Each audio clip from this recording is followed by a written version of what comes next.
नहीं, देखिए बहुत ही आपत्तिजनक है। और सातवीं के बच्चों के दिमाग में आप क्या भरना चाहते हैं?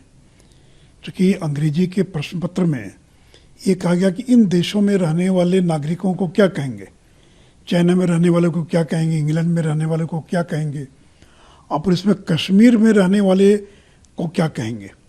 यानी अगर राज्य के बारे में पूछा जाता है कि इन राज्यों में रहने वाले लोगों को क्या कहेंगे, तब तो वो प्रश्न ठीक हो सकता था। लेकिन आपने ऊपर में दिया कि चाइना में रहने वाले लोगों को क्या कहेंगे, इंग्लैंड में रहने वाले लोगों को क्या कहेंगे, और फिर इसके नीचे कश्मीर आप दे रहे हैं। तो यानी आप क्या बच्चों के दिमाग में ये विष बोना चाहते हैं कि कश्मीर भारत का हिस्सा नहीं है, कश्मीर एक अलग देश है। तो ये बहुत ही आपत्तिजनक है। तो जिन भी लोगों ने ये गलती की है उनको अविलंब बर्खास्त किया जाना चाहिए। ये कोई छोटा मोटा अपराध नहीं है। ये जो तीसरी चौथी कक्षा का भी जो छात्र होगा वो इतनी बात को समझता है। लेकिन जिन लोगों ने ये क्वेश्चन ड्राफ्ट किया, जिन लोगों ने इसका अप्रूवल किया, क्योंकि प्रश्न तैयार करने वाली एक टीम रहती है, फिर कई स्तर पर उसका अप्रूवल होता है। तो इसलिए पूरी मामले की जांच होनी चाहिए कि कौन लोग थे जिन्होंने इसको स्वीकृति दी, उनकी मानसिकता क्या थी, और क्यों इस प्रकार का प्रश्न पत्र जो है और शामिल किया गया है। तो ऐसे लोगों पर कठोर से कठोर कार्रवाई होनी चाहिए। सर, फौरी तौर पे कहा गया कि ये मानवीय चूक है, लेकिन क्वेश्चन पेपर तो कहीं ना कहीं सरकार नहीं, देखिए ये मानवीय चूक नहीं हो सकती। मानवीय चूक कैसे हो सकती है?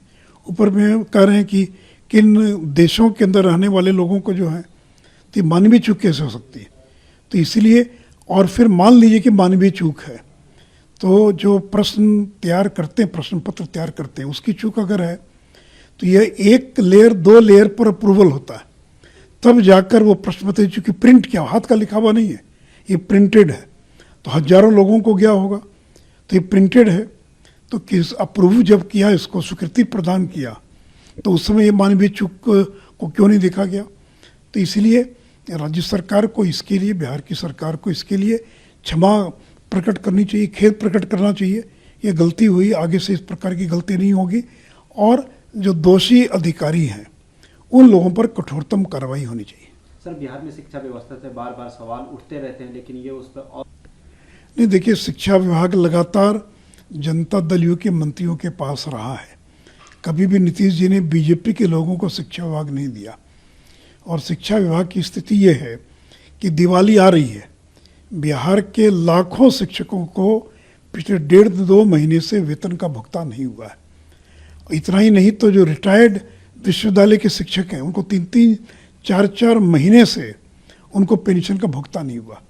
जब तक मैं था वहाँ पर वित्त मंत्री के नाते, मैंने नियमित रूप से उनको वेतन भुगतान की व्यवस्था की। लेकिन फिर देख रहे हैं कि गड़बड़ हो गया, और मैं अखबारों में पढ़ रहा हूँ कि 3 महीना 4-4 महीना हो गया, लोगों को वेतन नहीं मिला।